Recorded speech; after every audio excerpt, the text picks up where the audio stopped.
Thank you. I'm so happy to be here, and to speak about something that I think we're all concerned about, which is, of course, influenza. Let's step away here. Can you still hear me? Yes? Okay. All right. We'd like to acknowledge several people and several groups who've been essential in putting this all together. The Minnesota Ag and Extension Services, USDA APHIS SIA, USDA NIFA, the Minnesota Turkey Growers, yes, the National Pork Board, and Minnesota Pork Board, and of course, Zoetis. Of course, producers, veterinarians, and study participants over the years. So how did H5N1 influenza spread across the world? So I'm going to try to tell you. So influenza viruses, as many of you know, have many hosts and can cause many disease syndromes. That's confusing for us as humans. One virus, many hosts. So we're looking for one thing, and it comes up as something else. So this virus, Goose Guangdong viruses, moved across borders into several neighboring countries and became endemic / a constant threat throughout Southeast Asia, following these prime trading corridors. And it was largely through the trade of ducks, which are a very popular meat source in Asia, of course, and extremely delicious. But infection in them is relatively silent. And so trade simply happened moving around through these corridors, and we only knew it was happening because chickens would start dying. So this is how this spread happened in the post-Hong Kong 1997 era. This is the recent article from Les Sims, who was the chief veterinary officer of Hong Kong in 1997 when humans were first infected with this virus. And what he says is that spread happened through production and marketing systems that expand and transmit influenza A viruses. So that's largely speaking of these trade corridors through unofficial channels, limited biosecurity in production systems, especially during the seasonal expansion of production during Chinese New Year and Tet New Year in that area where almost everyone is going to be growing poultry. Transport and then sale, largely in live bird markets because at that time a lack of cold chain capabilities. So it was safer to sell live birds than to sell carcasses. And then geographically widespread and fragmented industry partners, meaning that, people couldn't see the relationship between this movement and these deaths. So it was very difficult to piece it all together. And that added to the spread. The weakness of veterinary systems, both public and private, the lack of incentives for reporting disease outbreaks, limited trust in veterinary services and government, and the availability of alternative avenues for sale of sick or even dead animals. Does that sound familiar? Right? So this is classic disease spread. And we might look at this and say, well, that's not going to happen here. But it does. All right. And then came the wild birds. So in 2005, we learned that wild birds could spread H5N1 influenza viruses, sometimes killing their hosts and sometimes not. So this is when Qinghai Lake and bar-headed geese became a central part of the spread of high-path AI. Before this, we didn't think that the high-path virus could be maintained in a wild bird host. Now, we had seen in Hong Kong in 2000 and 2001 killing of large numbers of wild birds, but we thought they all died. But here we learned that they could also carry the virus, travel long distances, and this is when the virus began to spread to Europe and through the Middle East. The other piece that this virus showed us is that reassortment and evolution create an even greater opportunity for this virus to change. So in 2005 and 6, goose guandong H5N1 viruses moved into Europe and into specifically Egypt.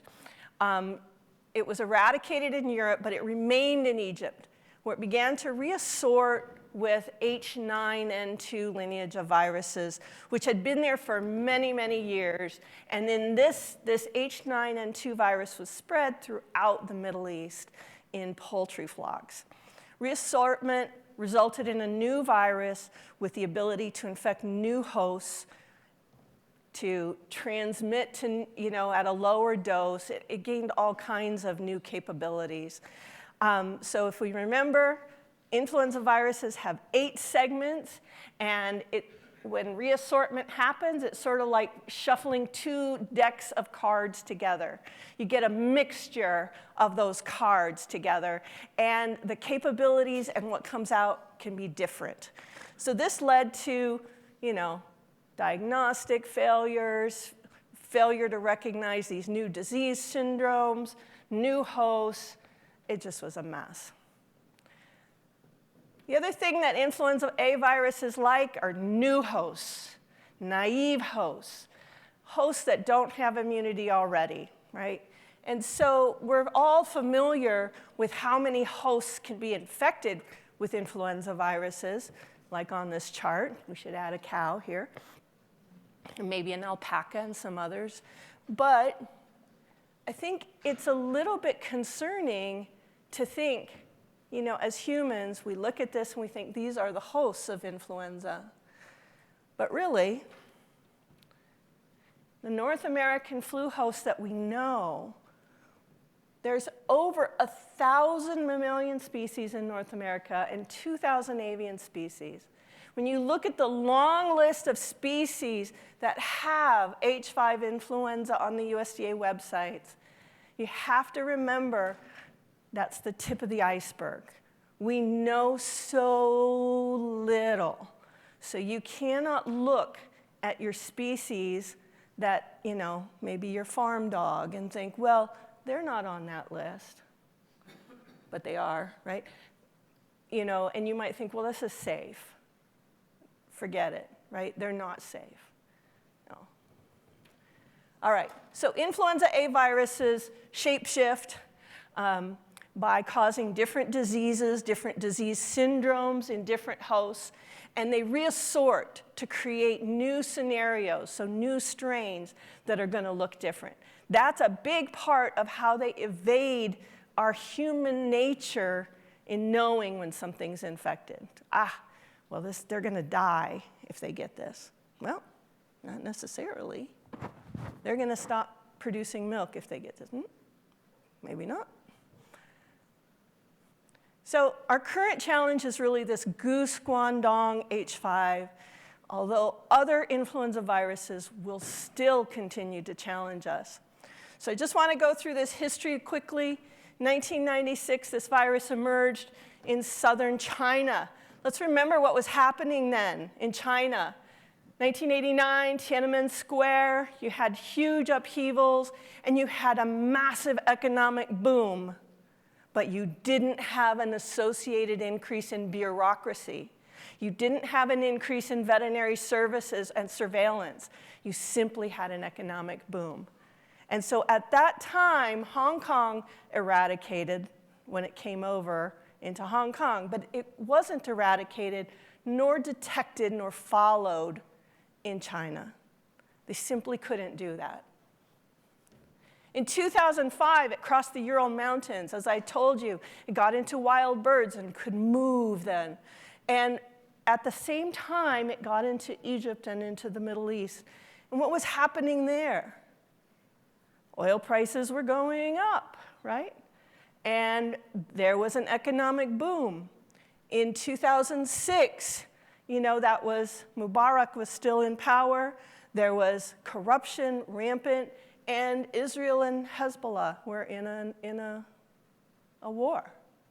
So there was social chaos, veterinary structure disruption again. You had an economic boom that veterinary structure wasn't keeping up with. In 2015, we saw the virus come to the US. It stayed in poultry, which is only a few species.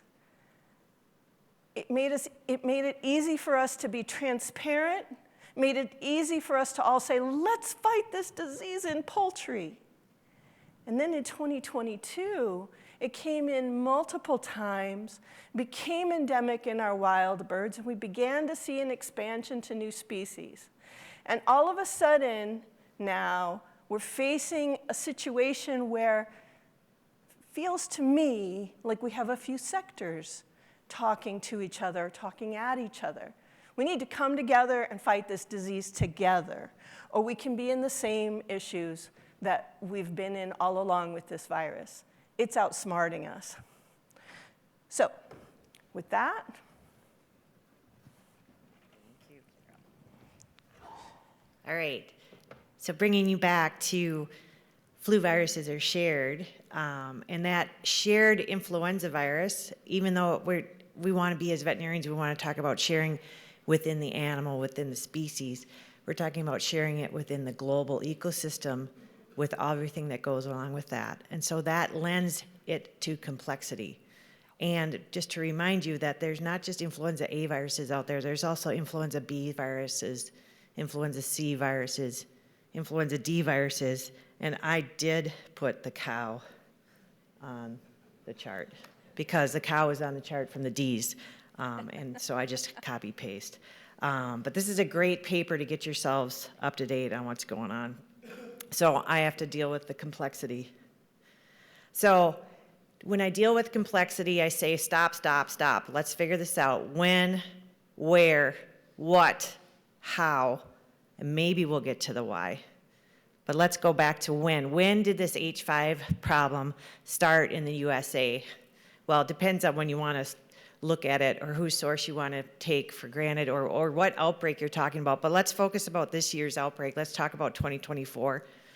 So March 25th, 2024, per the USDA notice, we have milk from sick cattle in Kansas and Texas is positive.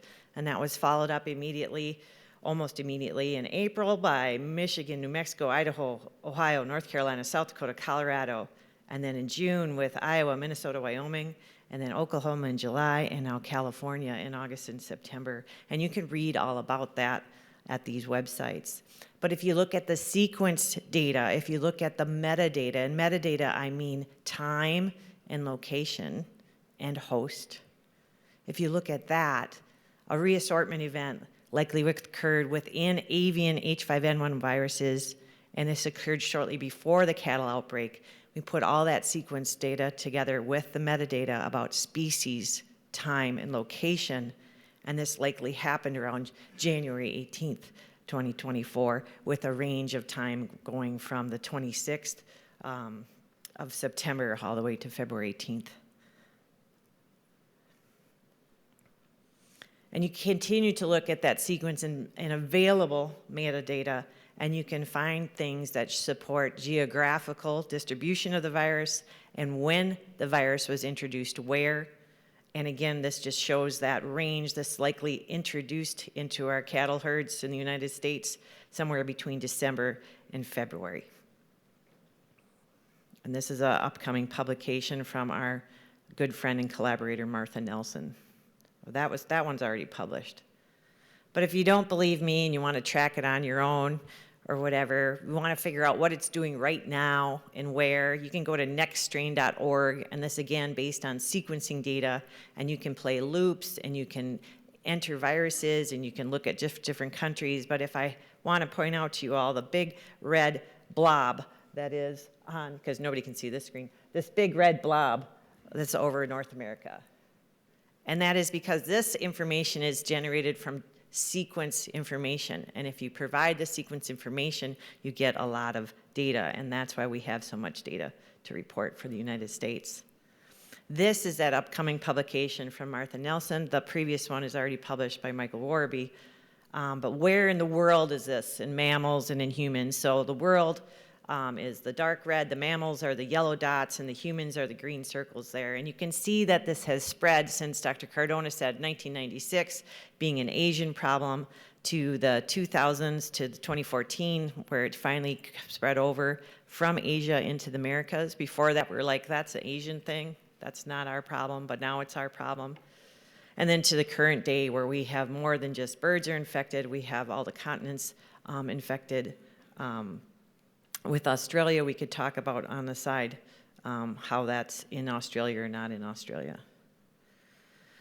But again, if you want to figure out what's happening, you can do this on your own. 2 really good websites that gather all this information together, bv.brc.org and gizaid.org. So GIZAID actually came out of efforts back in the 2000s to late 2000s where people were like, how come you guys have all the new viruses? How come you guys have the new updated vaccines? How did you know about that? And finally they said, hey, this is global influenza sharing. All right, let's put this all together where people can look at the data together. And so you can go to GIZAID and look at that. You can also look at curated data that the BVBRC does through their National Library of Medicine here in the United States, and they put it all together. So they did it for SARS, and then they also have put all the data together for you for H5. So look at that and stay up to date.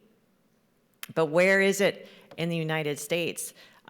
This is out of date already. So in the last 30 days, we now have 36 cases in the last 30 days. It's still in those same 3 states, as this California is contributing to that. I'm pulling up in my screenshots here so I don't get this wrong. Yep, 36 cases in the last 30 days, the same 3 states, California, Idaho, and Michigan.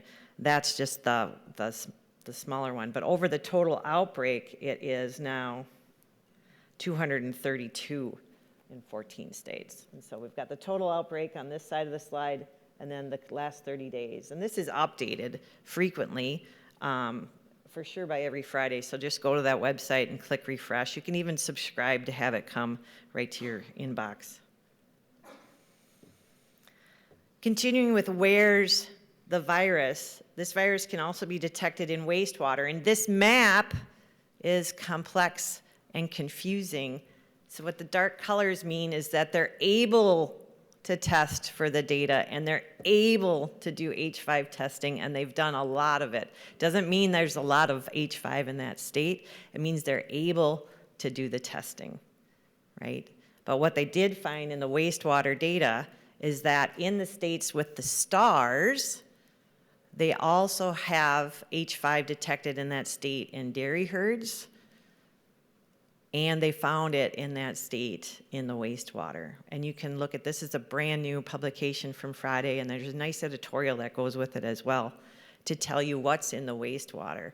And so then I look at I flash back to the careers and my career, and some of you have looked at this. I started out at PIC building a genetic nucleus, right? Starting with the sperm and the semen, and now I'm looking at wastewater. And I'm like, this is a clear sign that I've gone from the top to the bottom. But like wastewater, maybe I'll get recycled. So where's the virus? Because we're trying to break down this complex process. I'm like, well, where is it? Well, the U.S. Food and Drug Administration, who is in charge of the milk ordinance, they have looked for this in dairy products. They did this in May, and they did this in August. And so I made this little map because it was just a bunch of tables. If the state was positive, if the state had positive retail dairy products in May, it's yellow. If the state had positive retail dairy products in May and August, it's reddish orange. If there's no testing from dairy plants and dairy products in that state, it's gray. And then I added these stars. Well, this is my whole map, but based on their data.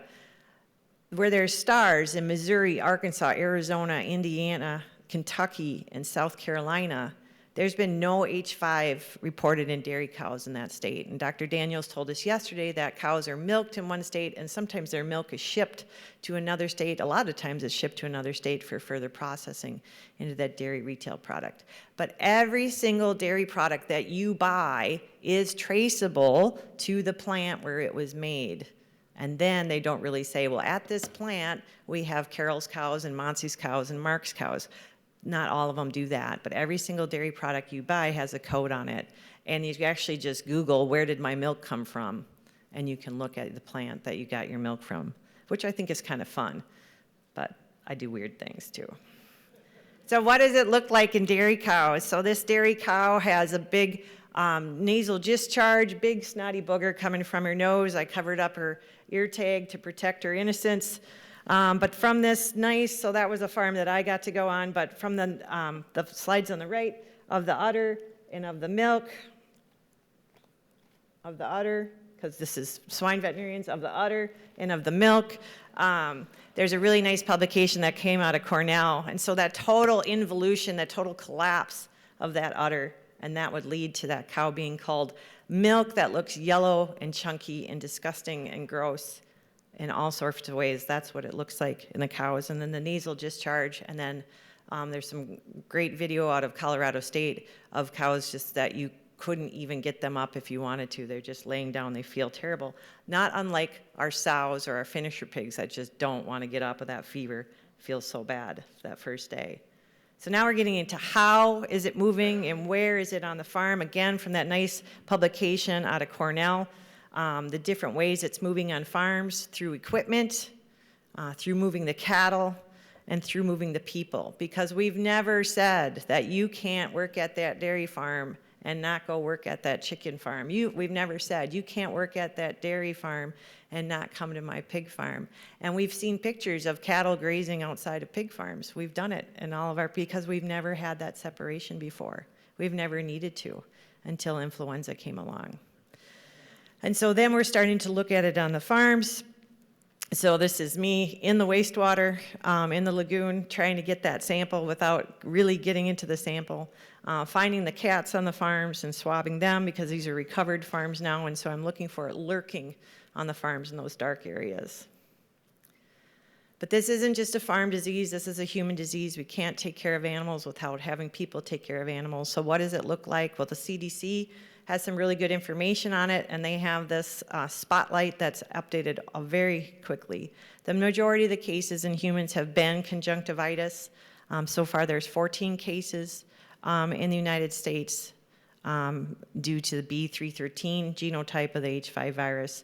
4 of those had sick dairy cow exposure, 9 had infected poultry exposure, and then 1, the case in the Missouri, had really undetermined exposure, but they're starting to find more and more about that case. So go to the Spotlight's H5N1 response and read up for it. But conjunctivitis. And a little bit of those dairy details. What did it look like? Those first 2 cases, one reported in the New England Journal of Medicine that you can read about, and then together that CDC website.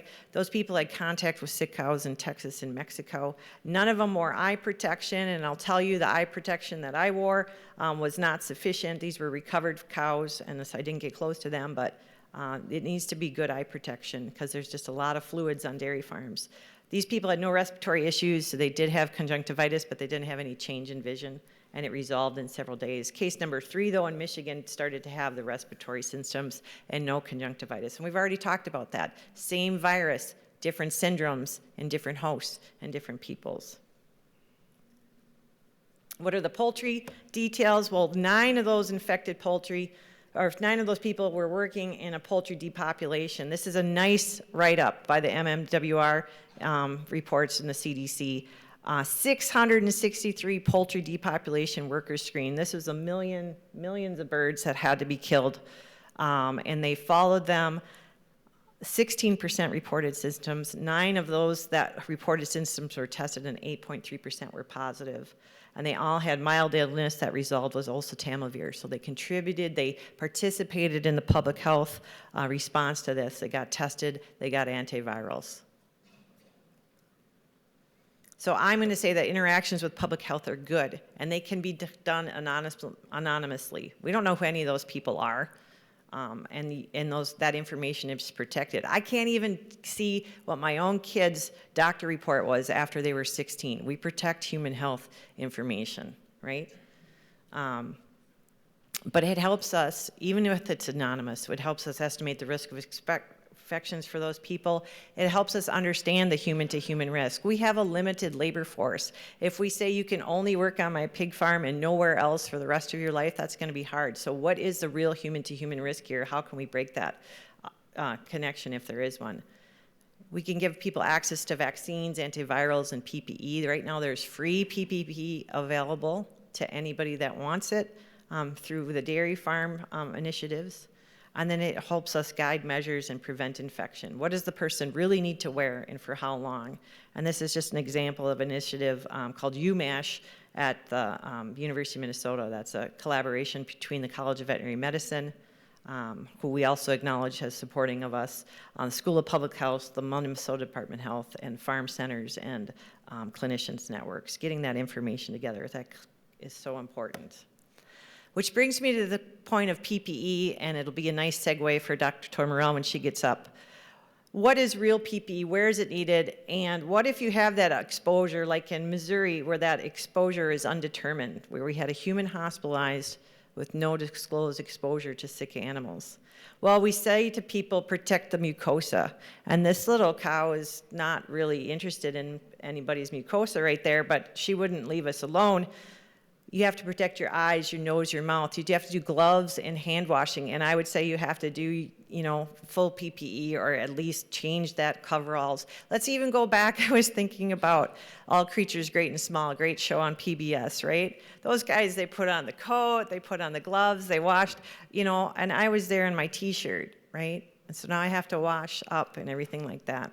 What's realistic PPE? What's feasible? How long do I have to wear it? Just in risk periods, or do I do it until the disease is under control? Dr. Torremorell's got some answers for that. And so we're trying to control it in humans by putting on real PPE. And what is that PPE? We have to figure that out. And then we want to control it in our domestic animal populations. But there's some real control dichotomies that are going on out there. And this is a whole talk unto itself, and it's my last slide, I believe. Cattle are in blue. So cool. Cattle are in blue, poultry are in pink. And one of the things we notice with the cattle control is this is a state-by-state plan. When we talk to the state animal health officials, they say, well, I'm doing this in my state, I'm doing this in my state. In domestic poultry, there's a national plan. And what is that national plan? It's death to all birds. It's depopulation. And on Saturday morning, that death and depopulation is done within 24 to 48 hours now, even if it's 1 million birds. That's why there's 663 people in Colorado exposed, because they killed 2 million or more birds in a few days. It's death to all birds on the premises, regardless if you're over here and you're over there and I test and I test and I test and I test you negative, my poults, they're still gonna die. They're death to all animals on the premises. What's happening? The lactating dairy cows were not supposed to be moved. They were not supposed to be moved. The milk is supposed to be dumped from affected cows. We do that all the time. This milk is bad, it is dumped. Where do you dump it? No guidance. State by state varying on the guidance where to dump that milk. Whereas in poultry, nothing leaves that farm until it's decontaminated or test negative, and takes 14 to 30 days.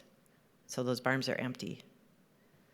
Limited state shared network notifications. You find out through the grapevine, but you find out from the USDA websites. The USDA websites are great. You can work on that data all day.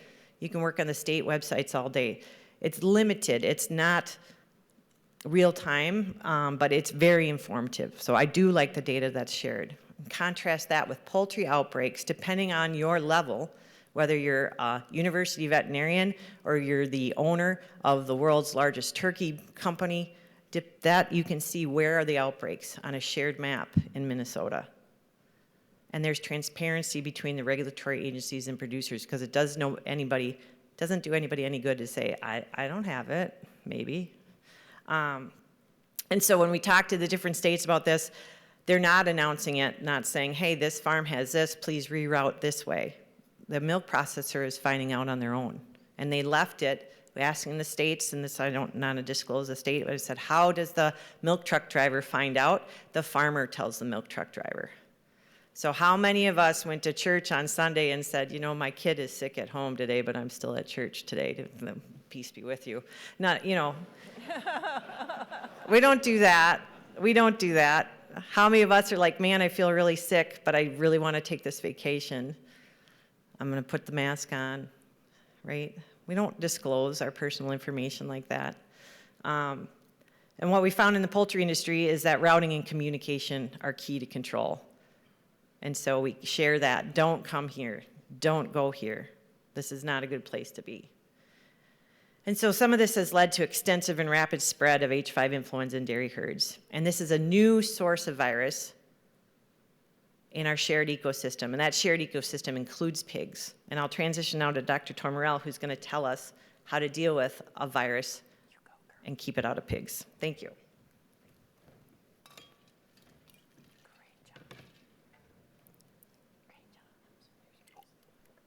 Okay, well now we will talk about influenza in pigs, right? This is a pig meeting, so let's do that. And thank you, Marie and Carol, for this great overview. So my take-home message is that we can and we need to do more on controlling influenza in pigs. So right up to now, we have not, or we don't have evidence or reports that H5N1 is in pigs. And we certainly want to keep it that way. So that's the last thing we need, that's the last thing we want, that H5 and N1 gets into the pigs. However, we have plenty of other influenzas, right? We have plenty of swine influenza in the pigs. So as I was putting together this talk, I went back to a keynote, actually, here at the Leman conference in 2011 that Dr. Bob Morrison asked me to prepare. And at that time, some of my take-home message was, let's not ignore flu. And this was right after the swine pandemic, right, 2009. So we had the USDA initiated the surveillance. But for us, for producers and veterinarians, there was still a lot of things that we didn't know. So that was one of my take-home messages. Let's not ignore flu. And at that time, I proposed to a plan, try to address influenza a little bit like PRRS. So propose a PRRS-like approach to control influenza. But I felt that we didn't have a lot of the information we needed to control flu at the farm level. And we went, our group at the University of Minnesota and others, tried to provide some of those answers, to try to understand and hopefully provide some more information about how to control it. So I feel that in this time, we've learned a lot about flu. So I want to tell you a little bit about the things we've learned. So because I feel that we actually have the tools to help advance flu control. We may not have all the answers, but we have many of the tools. And again, my main message is that we need to do more. So the first part of my presentation, quickly, I want to spend it on the why do I think we have to do more on influenza to control it, and then we'll talk about the how. How can we go about doing it collectively?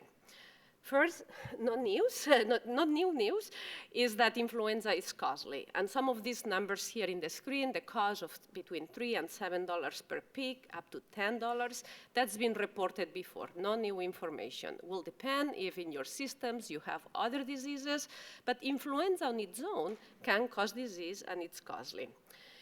The other thing that we are learning, again, some of these systems that have already implemented flu control programs are telling me that once they do it, the cost of implementing flu control programs, again, thinking about intervention at the sow farms, is actually affordable, okay? And this is a number that Dr. Cameron Smith shared with me, and it's not an exact number, but I wanted to put it out there, again, thinking, okay, it's costly, but when we can do something about it, we don't break the bank. So something to think about it.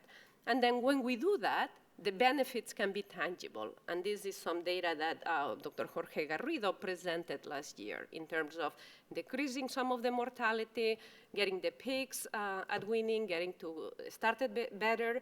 And very importantly, another cause that influenza-negative pigs don't have, it's the cost of medication. So again, the cost of flu is important, but the benefits are tangible, and that's been said by the systems that they have implemented control programs, okay?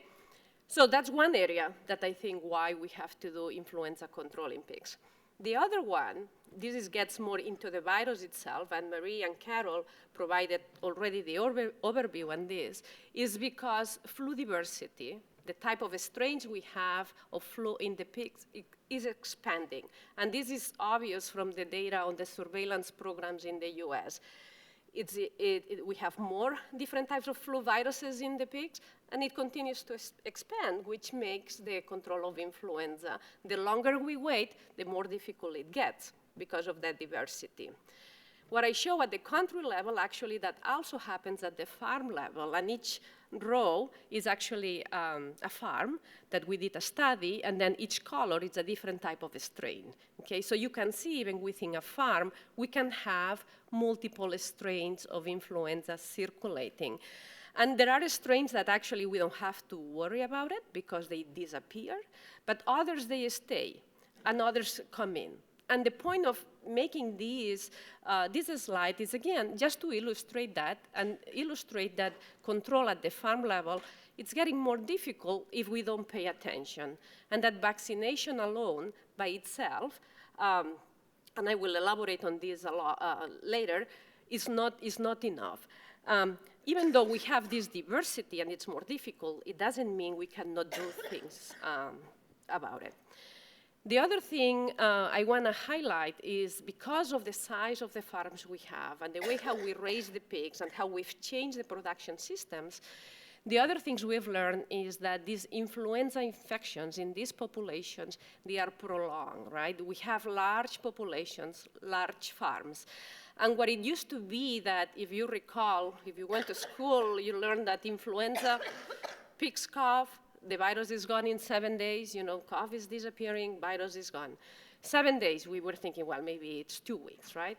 But what we are finding in these populations, because of the size and because of the viruses we have, is actually it's much longer than that. And we have the periods where there is the explosion of the clinical presentation, but then we have these periods in which we have less degree of influenza, but influenza is still there. So the virus still is able to transmit from animal and animal, and that's important if this is a group of gills, for instance, or the growing pigs, because then in the case of gills, they can be a source of virus to the farms, or in the case of the growing pigs, they can be a reservoir for viruses somewhere else.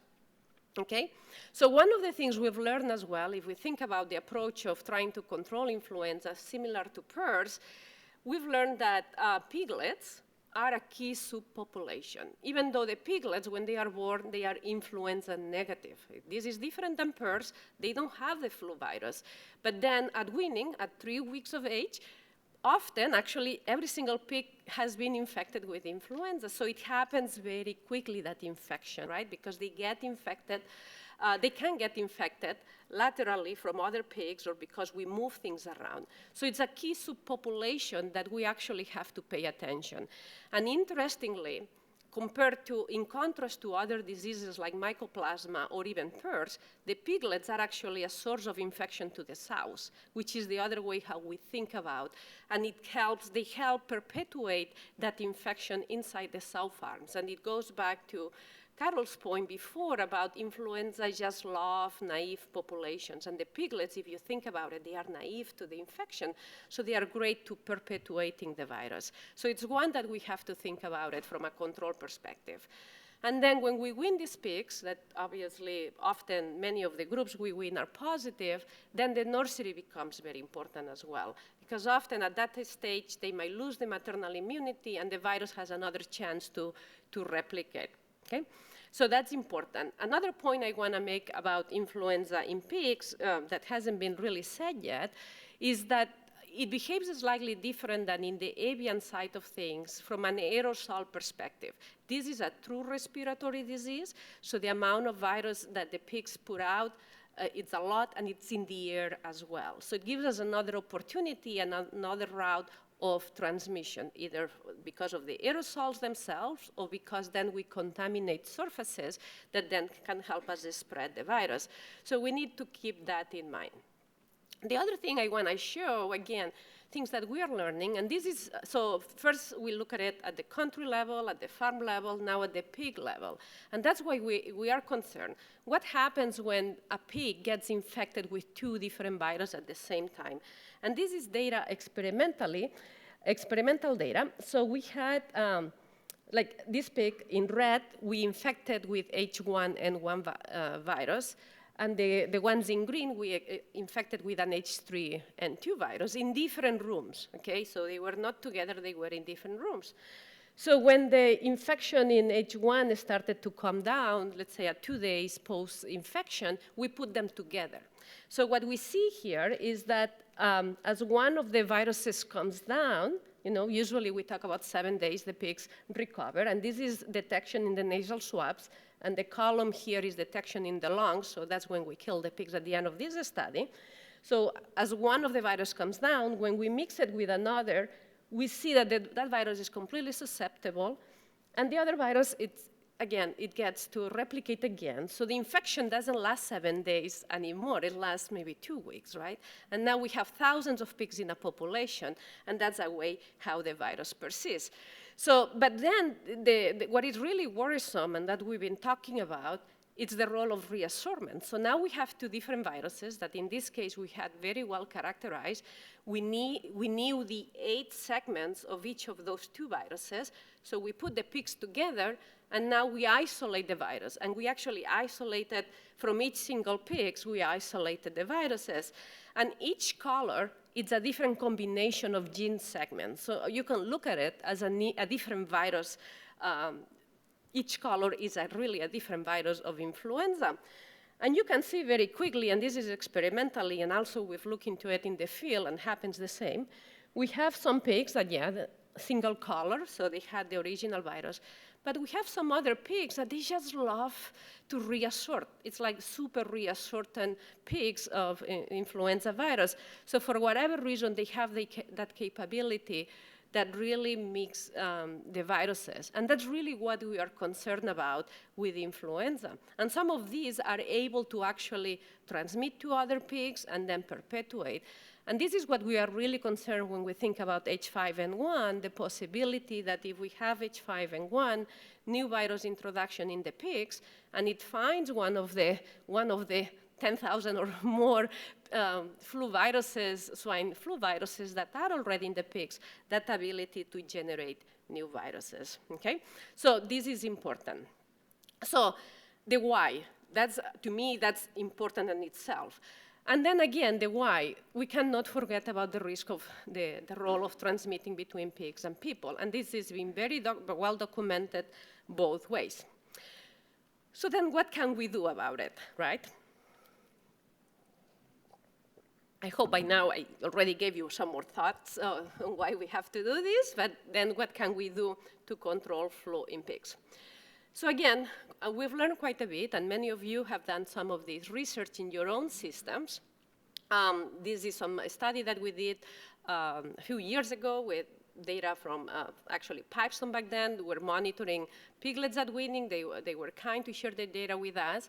And consistently, when we look into that study, we saw an association that if you introduce gills that are positive, then you are more than 2 times more likely to wean positive pigs. So one of the messages, and others have corroborated this, it has advantage to introduce negative gills to influenza, or gills that don't have influenza virus, into the farms if your goal is to wean a negative pigs. So that's one of the things we can do, or that at least we can pay more attention to in the way how we manage them in the isolation units, for instance. The other thing we've learned, and this data is consistent again across systems, is there is advantages to vaccinate. When you vaccinate gills and when you vaccinate sows, the likelihood of weaning negative pigs is higher. So there is an advantage. It helps with the immunity, it decreases the prevalence of weaning, so it helps. So vaccination reduces influenza of piglets and weaning. And if we do it well, we can even eliminate it, okay? But at this point, I just will leave it reducing. Then, again, depending on how you do the vaccination program, the benefit can also extend to the nursery. Okay, so the benefit is not just at the piglet level, at that point of weaning, but depending on the quantity, on the quality, and I will not go into the detail of this. Actually, a presenter yesterday in the session of influenza presented some of this data already, but we see some benefit if the immunity is proper. We see some of that benefit in the nursery. The other benefit we've seen experimentally, and I would like to do some of these under field conditions, again, going back to that reassortment, we've seen that piglets that are well vaccinated, they have less chances to have new viruses, less chances to reassort new viruses. Again, good immunity, the viruses that don't replicate as well, so the chances of two viruses go in the same cell and generate a new virus, it's less, okay? So I think, and this is actually a publication we did a couple of years ago, which is a new concept, because in the news, you always hear that the vaccines maybe induce virus change, and it's worse, right? Because the virus will change because of vaccination. But actually what we found from a reassortment perspective is, no, the vaccines help. If a good vaccine can help, if it limits viral replication, we'll have less reassortment, so we need to look into it. But vaccines alone, again, this is part of a data set we analyze, help reduce that prevalence, but they are not enough, at least unless if we just have vaccination programs, routine vaccination programs without intentionality, without thinking about when and how to vaccinate. They help reduce the quantity of virus, but they are not enough. So we still keep some virus in the population, which is the rows of the green and the blue, and then both protocols, pre-farrow and whole herd, might work, okay? So that was one side of the equations that I think vaccines are very important, but again, depending how they are used, are not enough. So the other thing we've learned is actually we need to focus on decreasing flu transmission. And that's what we see as well in these outbreaks now about, let's say, the virus moving from the cows, from the poultry, or vice versa, right? This is a virus that really is very sticky. I mean, Marie showed the video of the skin of a person. We can find influenza virus in the hands of contaminated people, workers, very easy. It's sticky. It likes to move around, right? And it also in the case of the aerosol. So it's easy to get transmitted. So we have to also think about how it gets transmitted and work on it. And for the control to really be more effective is actually when we bring those two pieces together, when we bring vaccination and then when we bring some of these intervention strategies more at the internal farm biosecurity strategies, that's when we really see the advantage of controlling, because then not only we decrease the exposure, or not only we increase the immunity, but we also decrease the exposure, and then we are able to break that cycle of transmission. And this is a study that we did, again, a few years ago in Pipestone with my student, Gustavo Lopez, and we show that when we try to put some of these tools together, the chances of winning negative peaks significantly, or taking the farm negative, was much higher. In this case, 4 out of 5 farms, they were able to win negative after those 6-week intervention period, okay? So again, bringing both things together. And for those systems that they've done it, and I mentioned Pipestone already, now they do it. Currently, I believe they have 73% of the farms winning negative peaks when they bring these tools together. Or Jeremy Pittman at the Smithfield. This is data a bit older, when they have these combination of tools, vaccination, looking at transmission, looking at the gills, and then surveillance, understanding what you have in a system, and bringing all these pieces together, having these more integrated control of influenza, things can work, okay? But again, from a control perspective, we need to look at the interfaces. And from the people perspective, again, what we are learning, we need to look PPE. We've done studies about hand washing. Hand washing works, but not just water and soap. Water and soap is important, but if we really want to prevent the transmission of influenza, alcohol, sanitizer, alcohol, that really works better, or gloves, okay? So that's what were published with by National Porvor. that very clearly show that. Again, activities associated to the weaning, that's where we have the high prevalence of influenza, the coveralls, the hands of those employees. If you look for it, the virus is there. So it would be very easy in part of those management practices to actually change those clothes to decrease that transmission. We also have looked at the aerosol exposure. Again, another study that we just finished, funded by the National Port Board. We've seen that employees, workers wearing the mask, or not wearing masks, about 20% of them, we can find influenza in their noses. If we wear masks, even when we don't wear them very tight, we decrease that risk, right? So I'm advocating for a risk-based approach to protecting, in this case, workers, and vice versa. From the workers, when they are sick, we can do things not to pass it to the pigs. So again, those are things that we can do in both sides of the equation, in the immunity side and on the transmission side, that we have to bring together with surveillance and biosecurity to make control of influenza. So circling it back to H5N1, what do we need to do? Well, first of all, keep it out. Okay, I think it's non-negotiable. I don't think we will be mixing a cow and a pig, so we need to look at those indirect routes of transmission. And Marie and Carol already elaborated on some of those that just focus on biosecurity, revising what we do. Those interactions, I mean, those people that may be going between farms or moving equipment. So that's what we need to do. And going back to my message about let's not ignore flu, back then in 2011, now I will say, let's not get complacent. And let's try to control and eliminate the influenzas that we have already in pigs so that we are very prepared. I feel strongly that we have the tools, so that we just have to put them together collectively. So with that, I think we are still on time, and I appreciate and I thank you for your attention. So thank you.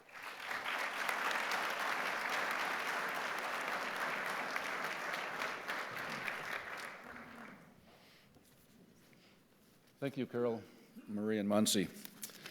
So a list of questions. I'll let you decide who fields them.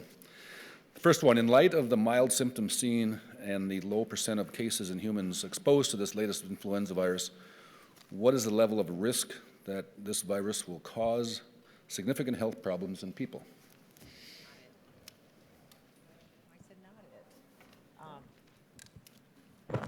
So it's encouraging that the disease is mild and that it's primarily an ocular infection, but there is some respiratory disease. There are, because of the pandemic of 2009, we do have vaccine candidates in place, and that was some of the work that Dr. Bailey-Ruda presented yesterday, looking at vaccine candidates against H5. So there's vaccines in place already. Some are in production already for humans against H5, and the antivirals are still working.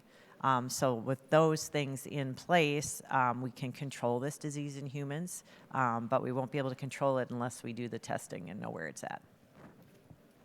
Thank you. The difference in flu control strategies between the dairy industry and poultry industries is striking. What will it take for the dairy industry to get its act together? How can other industries help? Not it. You want this, or you go? I think I have Mike, yes. Okay, so I think the idea of a bio-exclusion bubble that we have in poultry and that I think you have in swine is not possible to build for dairy systems, without complete disruption. And, we all work with industry. And so we're all looking to figure out how to help the dairy industry work its way into a control system. I'm not sure this can be done without vaccination, but I also don't know at this time that we have enough data. Montse just showed you a massive amount of data about vaccination and how to use that. We've got nothing on dairy. We've got nothing. And right now, we're not gathering that data to try to figure it out. So we don't know which age group is most critical to vaccinate. We don't know how we're going to measure it and know when new cases are coming in and when we have to do boosters. We don't know any of that stuff. So I think vaccination is key, but I think we've got to recognize, those of us that work with susceptible species, we've got a long haul here. And we can't do it without data, we can't do it without research, and we can't do it without partnership. So we all have to figure out how to work together, make the disease and the virus the enemy and not each other. What is the role of outdoor pigs in flu transmission? Are there programs in place to monitor those populations? Okay, I get to take this one. There is USDA Wildlife Services has feral swine programs. Some of the, Spencer, you did some of the research with the feral swine serology. There's a lot of things that we can capture postmortem surveillance for the pigs. So getting a validated H5 serology test on the pigs, and then getting those lungs out on those either harvested wild pigs or hunter-killed wild pigs or trapped wild pigs can be done. So incorporating that. You do have to acknowledge that the amount of money going to wildlife services research is a pittance, I guess. And so there has to be investment in that as well. And it's not easy research, as we saw in one of the talks the other day. Thank you. This was touched on a bit, but what is the current state of using a vaccine in cattle for H5N1, and do you believe it would be a helpful tool? Yes, it's a helpful tool. Next. Yeah. No, currently you have to apply for emergency use authorization to do it, and there's several vaccine companies that are pursuing that route. And Field trials. And field trials, you can apply to do a field trial in a species in a state. So right now, H5 vaccination is being done in California condors. Those are birds. Those are rare birds. I think there's 100 of them in the world. And so they're going from there. So it starts with those really precious species. But you can apply to do a H5 field trial right now with USDA, CVB. Do you think the dairy industry's response would be different if there were very clear, feasible, and detailed instructions for what happens when there is a positive test on a farm? Holding of cows, managing thousands of pounds of milk seems logistically impossible and expensive. Just the sheer volume and size of the animals is daunting. I forgot how big they are. Right. You know, and I was like, thank God I work with pigs. And then I was like, oh, I really wish I worked with day-old chicks, because day-old chicks are tiny. Yeah, so yeah, the transparency isn't there. And I think it's, we talked about this among the three of us, it's that link, immediate link to the food, right? The milk that coming off the farm is food. And then it gets pasteurized, and pasteurization is great. But we've got this food animal right on the farm thing. Yeah, it has to be clear and transparent. And it's, you know, we're very early into this outbreak, if you think about it. And we have a lot of people that weren't around in 2009 to go through the last pandemic. But yeah, transparency and clear communication. There is not as much uniformity in the dairy industry as there is in swine and poultry. You know, so saying one thing, do this on this farm, it might not even be possible on another farm, just the way it's set up. So I acknowledge the complexity, but yes, some amount of clarity would have been nice. Thank you. Is the current influenza surveillance program suitable for detecting H5N1 in the swine industry? You get it. Well, I think it's the best we have right now, right? I mean, it's the best we have. I mean, what I would encourage is that if we have unexpected cases on the way how the disease, any disease is presented, that they are submitted. And in particular, if they have, yesterday we were seeing some encephalitis in experimentally infected pigs, send them. Even just not part of this regular surveillance program, do a good investigation to see whether those unusual cases could be. But that, at this point, is the best we have. And I guess just to comment on the primers and probes that work to detect this virus in milk, and in nasal swabs, we'll work on our pig samples as well, and those primers and probes are available. It takes due diligence, and I would ask you to help your diagnostic labs. If you submitted something and you got an unsubtypable, that subtype didn't come, it's like, well, I don't have IS, why isn't it, does it H1 or H3? Ask for that subtyping, ask for that initial thing, because this is how it was discovered in the state of Texas. They said, do more testing. Let's figure this out. So you help out your diagnostic labs too. And I'd like to add that I think you always have to maintain a curious mind out there and know that you are truly the front line. Nobody else can see what you're seeing. And so if you don't talk about it, report it, and do additional, sort of thinking about what you might be dealing with, nobody can. Sorry. Great. Kind of a corollary, is it unreasonable to think that infection has not entered into swine somewhere? Certainly, and it's a possibility. It's as good as we know the data, right? But right now we don't have evidence. There is some studies. Obviously, we don't have all the answers, but there is some preliminary data that may suggest there might be some natural protection, more in humans on the H1s. If they had, I think some of that needs to be further investigated. But yeah, if we don't look, maybe we have it, and we just don't know. But Is finding flu-positive pigs at weaning enough evidence to start vaccination on a sow farm? What else do we need to convince our vets to start a vaccination program? what else on top I of? think I knew who wrote that.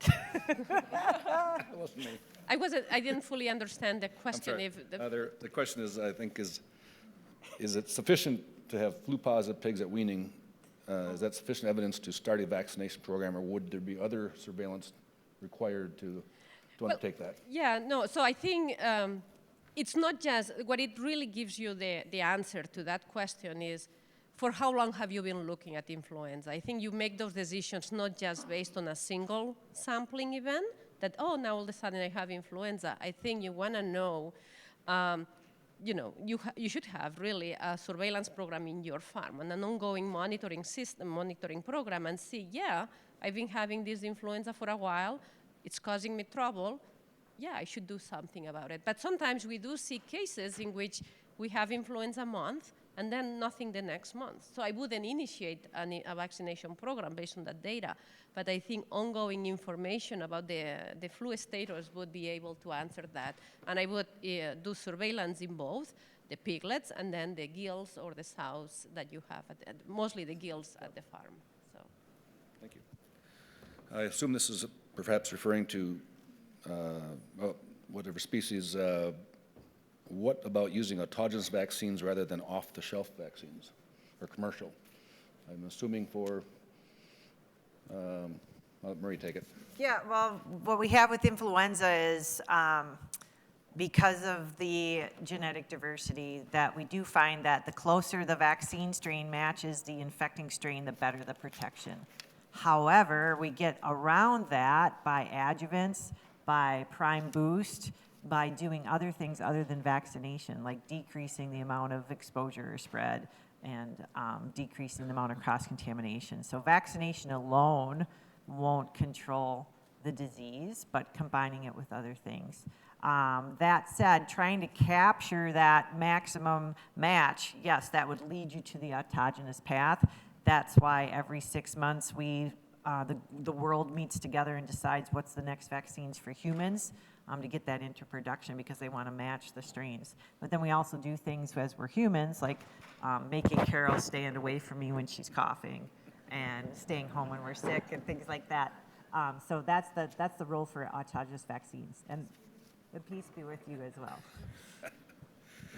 Is there information about influenza in beef cattle? We just read an email today, a long string. They're starting to think about it again. They're even harder to find, right? Or harder to work with their way out in the field. But so far, there's been very limited information. Dr. Scanlon Daniels presented results from his own cows, his beef cow-calf pairs, before he weaned them. And they were negative, and they were surrounded by infection in other sites. And that's what begs to for more research is inoculating a beef, an Angus. Is this a breed-specific thing? Is it a Holstein thing? So we need to do that research. So no, there's no evidence. And I've asked for more sampling, but Dr. Daniels has went out there and got at least some. And we got to start and keep going. Okay, thank you. And in interest of time, I thank again our panel for their wonderful presentation today.